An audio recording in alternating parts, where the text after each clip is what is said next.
बहुत सी गलतफहमियां दूर करने के लिए। तो मेरे ख्याल में ईरान के मफाद में भी है कि पाकिस्तान से अच्छे और पाकिस्तान एक रोल अदा कर सकता है अमेरिका के साथ ईरान का टाई अप करने के लिए, और इसी तरह ईरान एक रोल अदा कर सकता है पाकिस्तान और इंडिया के अंदर जो डिफरेंसेस है उनको किसी तरीके से कैसे किया जाए, चूंकि इनकी आपस में तिजारत है। हम सबसे पहले आपको खबर देंगे, अमेरिका की जानिब से पाकिस्तान के लिए 10,000 मेगावाट शमसी तवानाई का मंसूबा। आपको बताएं कि नेपरा ने बिजली ₹2.94 फी यूनिट महंगी करने की दरखास्त पर समाअत मुकम्मल करते हुए फैसला महफूज कर लिया है। पहले तो ये तय कीजिए, ये मैं फिर कहता हूँ, मैंने कहा चलें स्टेट कर रही थी लॉन्च कर ले, पहले तो जरा देखें आपने एफबीआर को रन किस तरह किया है।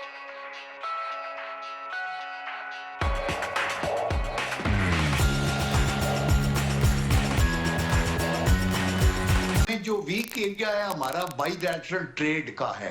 देखिए हम अभी तक हमारी को 800 मिलियन एक्सपोर्ट है डॉलर की, और उनकी को 1.4 बिलियन की है, विच इज नॉट इनफ। और अभी ये कह रहे हैं हम 10 बिलियन पे ले जाएंगे, लेकिन ये अफसोस से नोट करना पड़ता है कि हमारी एक्सपोर्ट तकरीबन 34% कम हुई है पिछले 10-20 सालों में, और उनकी एक्सपोर्ट जो है 8-10% बढ़ी है हमारी तरफ। तो मेरे ख्याल में हमें और सिचुएशन को क्रिएट करना चाहिए जहां बाइलैटरल एक्सपोर्ट्स हो, इन्वेस्टमेंट्स हो, और इस तामन को हम आगे बढ़ा सकते हैं। जनरल साहब बहुत शुक्रिया, आपने सर हमें ज्वाइन किया, बड़े अहम इश्यूज हैं आज। अभी आपने बात की कि ईरान का जो क्लाउड है हम इसको यूज़ कर सकते हैं इंडिया के साथ कुछ अपने कोई तल्लुकात ठीक करने में। माजी में भी इस तरह की बातें होती रही, लेकिन हम क्या करें, हम तो नाराज़ हो जाते हैं उस अरब मुल्क से जो थोड़ा सा इंडिया के साथ तल्लुकात ठीक करे, ट्रेड शुरू करे, हम तो उनसे रुस जाते हैं। सऊदीज़ और यूएई वहाँ इन्वेस्टमेंट कर रहे थे, आपको याद हो इमरान खान साहब के दौर में शाहमद कुरैशी साहब ने कहा था हम तो अपनी वो बना लेंगे, ओएसी बना लेंगे, ये तो कश्मीर में हमें सपोर्ट ही नहीं करते। तो सऊदीज़ ने उस वक्त भी ये कहा था, मुझे याद है उनके सफ़ीर ने कॉलम लिखा था उसमें अरब न्यूज़ में, उन्होंने कहा कि अगर हमारे वहाँ मफादात बढ़ते हैं इंडिया के उसमें, तो ये कल को पाकिस्तान के काम आ सकते हैं। हम इंडिया के साथ बात कर सकते हैं कि हमारी इन्वेस्टमेंट होगी, हमारा पैसा होगा, यूएई करेगा। तो हमारा तो ये मिजाज है कि हम तो दोस्तों से नाराज़ हो जाते हैं, कोई अगर इंडिया के साथ इस पोजीशन में हो भी सही कि हमारे कल को तल्लुकात वो ठीक करा सकता हो या अपना क्लाउड यूज़ कर सकता हो, तो हमारे अंदर तो इतनी माशाल्लाह वो नहीं है, समझदारी नहीं है। हम तो बिल्कुल रिश्तेदारों और दोस्ती वाले तल्लुकात रखते हैं कि रिश्तेदार जैसे हमारे साथ है वो दुश्मनी है। तो ईरान का भी हम मेरा ख्याल नहीं पसंद करेंगे कि उसके इंडिया से रिलेशनशिप अच्छे हों।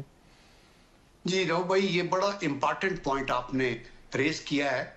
मैं ये कहता हूं कि यही एक डिप्लोमेसी का चैलेंज है, इसी को स्टेट्समैनशिप कहते हैं। जो लीडर बड़े होते हैं वो इस तरह इन चीजों को हैंडल करते हैं कि ये जो कुंजल है इनको किसी तरीके से, ये जो गांठे हैं इनको खोलना जरूरी है, but at the same time अपने प्रिंसिपल्स पे कुर्बानी नहीं दे सकते। अभी आप देखें कि फॉर एग्जांपल चाइना जो है वो उसके बड़े सीरियस इश्यूज है इंडिया के साथ, लेकिन ओवर $100 बिलियन की ट्रेड भी है और किसी तरीके से भी वो कॉम्प्रोमाइज नहीं करते।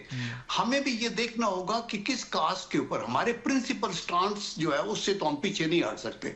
वो अगर अरब दुनिया है तो पैलेस्टाइन के ऊपर हमारा स्टैंड है, और अगर यहाँ इंडो पाक रिलेशंस में है तो कश्मीर के ऊपर हमारा एक स्टांस है जो हमारा प्रिंसिपल स्टांस है, जो कायदे आजम के वक्त से हमारी पॉलिसी का एक जुज है, और उस पे ऊपर नहीं।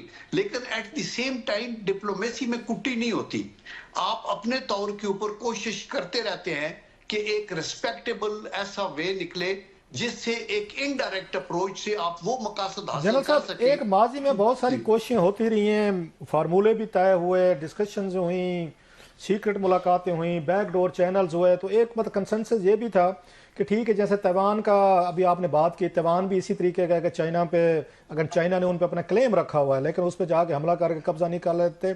अभी भी ट्रेड है अमेरिका यूरोप के साथ, इवन तैवान के साथ भी उनके चलते रहते हैं।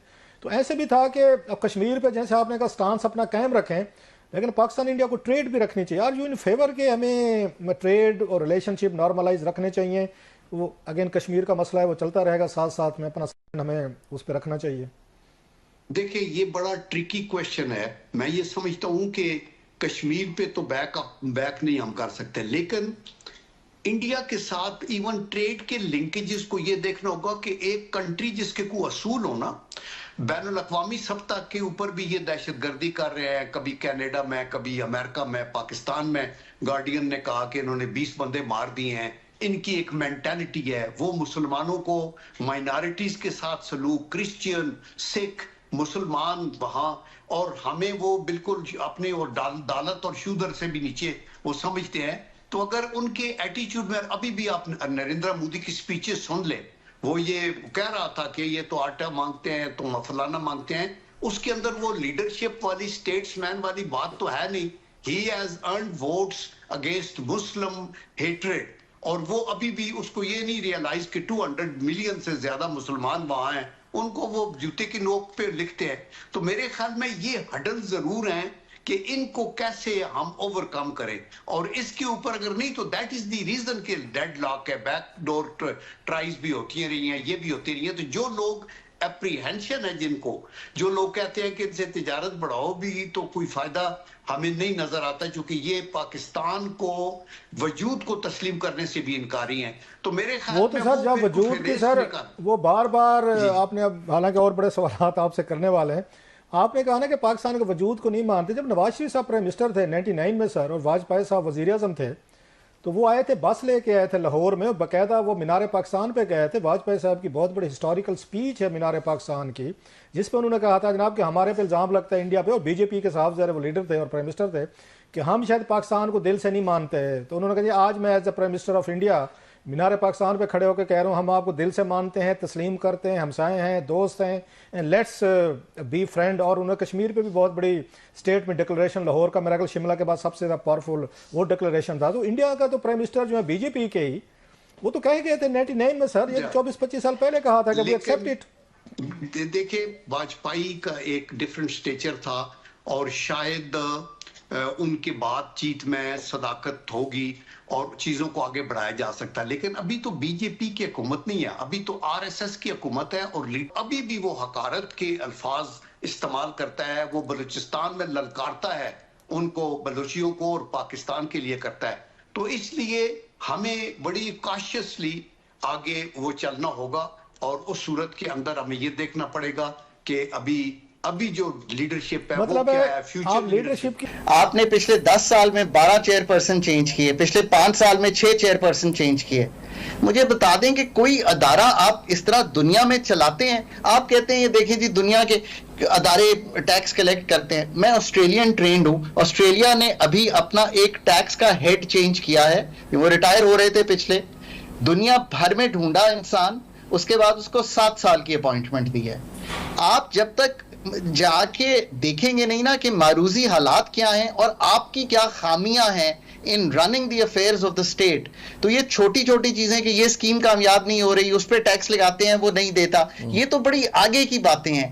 पहले तो आप मुझे बता, अभी जो इनकम्बेंट हैं उनको जब आए थे तो ये लग रहा था तब्दील हो जाएंगे, अब उनके कुछ मार रह गए हैं, वो तब्दील हो जाएंगे, पर हम फिर भी वही हैं कि हम किसी को कहेंगे कि आके डिजिटाइज कर दे एफपीआर को, किसी को कहेंगे कि आके एक रिफॉर्म प्रोग्राम चला दे, लेकिन आपको लगता है $400 इससे ले लेंगे। एक कॉम्प्रिहेंसिव या होलसम अप्रोच के बगैर हम अगर टैक्सेशन बढ़ा भी देंगे रेट्स को जैसे 10 to 15%, तो वो हमें जो रिजल्ट्स हैं वो नहीं उस तक पहुंचा सकेगा?